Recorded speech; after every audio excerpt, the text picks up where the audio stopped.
আসসালামু আলাইকুম। এই ঘেরের উপরে আছি, ওই যে সামনে বাড়ি দেখা যায় টিনের ঘর, ওইটা হলো তপনদের ঘর। তপনদের ঘর থেকে এদিকে প্রায় 200 ফিট সাইডে এরপরে এই হলো পাইলিং দেওয়া শুরু হয়েছে। এখান থেকে পাইলিং একেবারে সোজা দক্ষিণ দিকে ওই যে নেট দেখা যাইতেছে, নেটের ওই কোনা পর্যন্ত। এদিকে হলো 150 ফিট, 150 ফিট দিয়ে করা হয়েছে। আর এই যে ধাপগুলি, ঘাসগুলি যেগুলি দেখা যায়, এগুলি সব হলো বালের নিচে চলে যাবে। দেন এই পাশে ক্যানেলের পর এইটা হলো পার, এই পারে এখানে আছে হলো 65 ফিট, সরি 65 হাত, 100 ফিটের মতো। তা 100 ফিটের পরে ওই যে গাছের থেকে আবার সোজা ওই কর্নারে, আমি একটু যদি হেঁটে দেখাই আপনাদেরকে, সেক্ষেত্রে দাঁড়াবে হচ্ছে এরকম যে এই কর্নার হলো ঘেরের পার। এই কর্নার থেকে এই আমি 100 ফিটের মতো হেঁটে আসলাম, অর্থাৎ 66 হাত। এরপর এই পার দিয়ে ওই যে গাছ এবং কারেন্টের খাম্বার পরে যে নেট দেখা যাচ্ছে নীল কালারের, যে সজল দাঁড়ানো, ওই পর্যন্ত হলো 150 ফিট।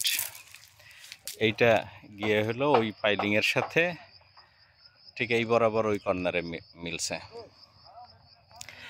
এটুক জায়গা হইল আমাদের বালু ভরাট হবে, 100 হাত এবং 150 হাত সব মিলাইয়া 1 বিঘা প্লাস, প্রায় 1.5 বিঘার মতো জায়গা ভরা হবে। যেই জায়গায় আমরা মুরগির খামার করি, হাঁসের খামার করি, আমাদের থাকার ঘর করি, এগুলি সব এইখানেই করব। আর এরপরে এই পাইলিংয়ের ওই পাশে যে খালি জায়গাগুলি আছে, এগুলি হবে হচ্ছে আমাদের ঘের।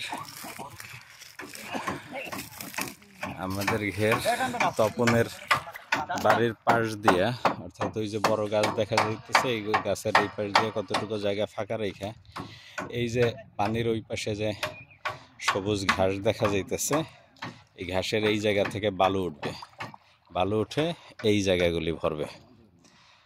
তো এরপর ঘাসের ওই পাশে ওই যে ব্রাউন কালারের হোগলা পাতা দেখা যাইতেছে, ওগুলি আপাতত ওই রকমই থাকবে। ওইটার ব্যাপারে সিদ্ধান্ত নিব আমরা শীতের সিজনে। আপাতত এইখানে এই যে সবুজ ঘাস দেখা যায়, এই জায়গা গর্ত হবে যেখান থেকে বালু উঠবে।